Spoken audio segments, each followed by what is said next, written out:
Respon dari Kak Fitri sendiri mungkin dari sebagai kuasa hukumnya, Mas. Ya, kalau saya kemarin sempat komunikasi sama Pak Fitri, beliau ya prihatin dan berharap masalahnya NM ini cepat bisa selesai, dan juga adanya peristiwa dan kejadian yang menimpa NM ini menjadikan satu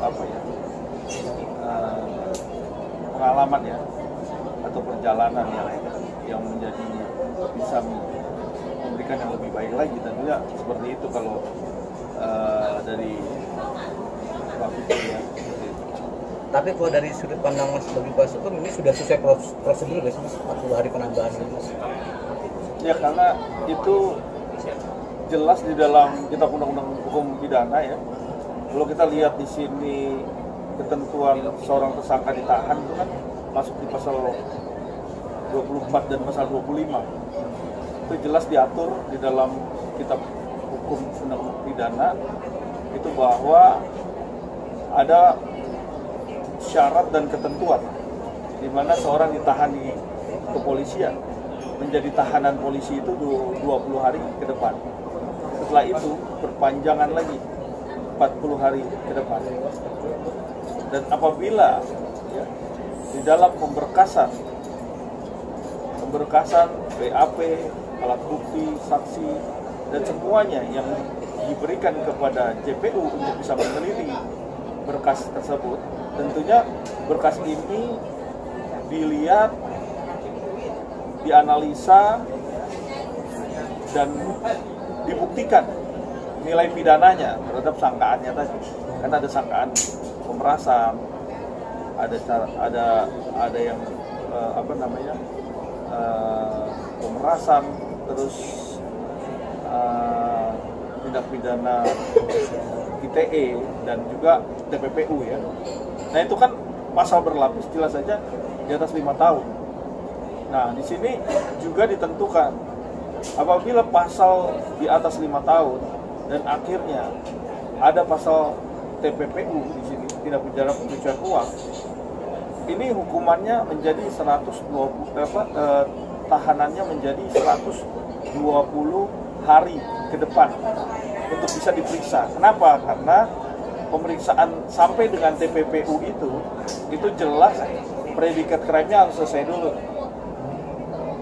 Nah, jelas nih, predikat crime-nya selesai, pasal yang disangkakan kayak pemerasannya, terus ada undang-undang ITE-nya, terus ada TPPU-nya. Nah, semuanya itu harus dibuktikan, baik itu materialnya maupun formilnya.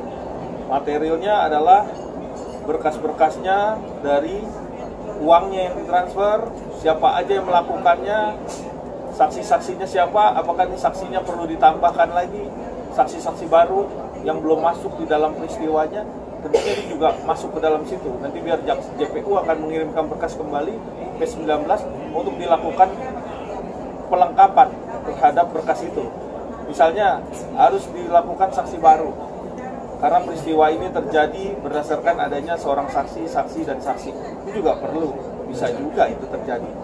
Jaksa mempunyai kewenangan untuk bisa melengkapi berkas-berkas perkara, karena jangan sampai nanti begitu dilimpahkan setelah B21 tahap 2 nanti di persidangan dibuka ternyata nggak komplit, ada yang terpisah nih, oh terjadinya ada saksi-saksi yang kurang, oh alat buktinya ada yang kurang cukup, oh ternyata ada beberapa peristiwa kejadian yang belum dibuka di dalam BAP kan gitu.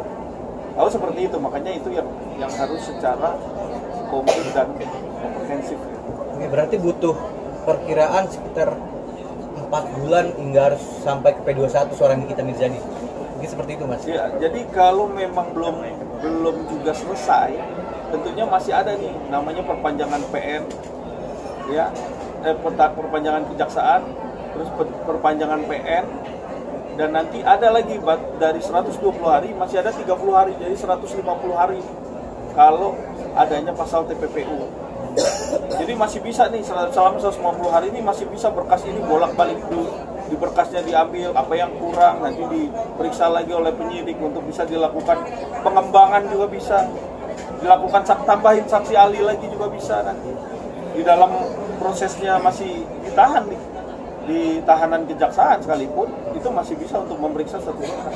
Dan apabila sampai batas yang sudah maksimum penahanan seseorang, ini ada batas maksimum, juga belum selesai nih pemberkasan ataupun belum komplit menurut jaksa, maka dia bebas demi hukum di tahanan.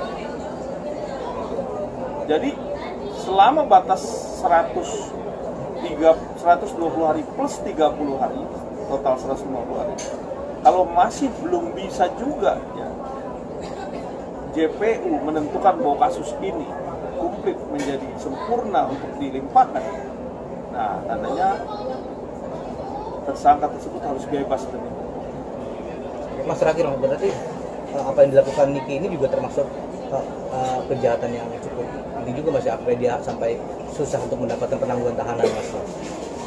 Iya, jadi jelas ini pasalnya sangat berat dan berlapis. Pemerasan, terus ada pemerasan, ada apa namanya TPPU, ada ITE, itu kan pasal berlapis. Jelas itu berarti penangguhannya sangat sulit dikabulkan, Mas ya? Kalau saya rasa sangat sulit ditangguhkan.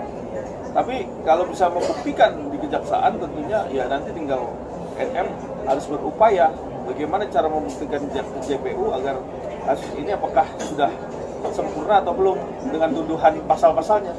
Seperti itu. Bang, hukum Belanda itu kan hukum akumulatif ya Bang ya? Bisa sampai puluhan ratusan itu hukum Belanda yang saya tahu ya Bang ya. Kalau ini kan emang kan banyak masalahnya ya Bang, dan dilaporkan dengan berbagai macam pihak. Nah ini terkaitnya gimana jadi Bang ya? Satu putusan, nanti yang ini sidang, ini putusan, yang ini sidang, akumulasi gimana ya Bang? Jadi kalau dilihat pasalnya berat itu di sini, pemerasan juga, pengancaman, terus juga undang-undang ITE, ditambah lagi TPPU, itu kan berat nih. Nah pasalnya ini kan pasal kumulatif, ditambah lagi dengan pidana-pidana lain kalau ada itu menanti kan gitu. Nah ini juga jelas bahwa proses ini nanti akan menanti pasal berikut kasus berikutnya. Jadi ini juga harus dijelas, jangan sampai begitu pasalnya ini sudah jelas, sudah terbukti pasalnya dan memang sudah dilimpahkan menjadi terdakwa dan terpidana, nanti pasal yang lainnya mengikuti kan gitu. Itu jadi nanti setelah selesai dia harus bertanggung jawab dengan pasal berikutnya, dengan kasus yang berikutnya. Kalau itu terjadi ya, kalau itu terjadi. Jadi kalau memang ini bisa dibuktikan dia tidak bersalah ya boleh-boleh saja, karena memang upaya hukum itu, karena orang sebagai tersangka, terdakwa itu belum tentu dia bersalah. Nanti di persidangan lah kalau dia sudah jadi narapidana diputuskan oleh hakim, dia baru menyatakan bersalah.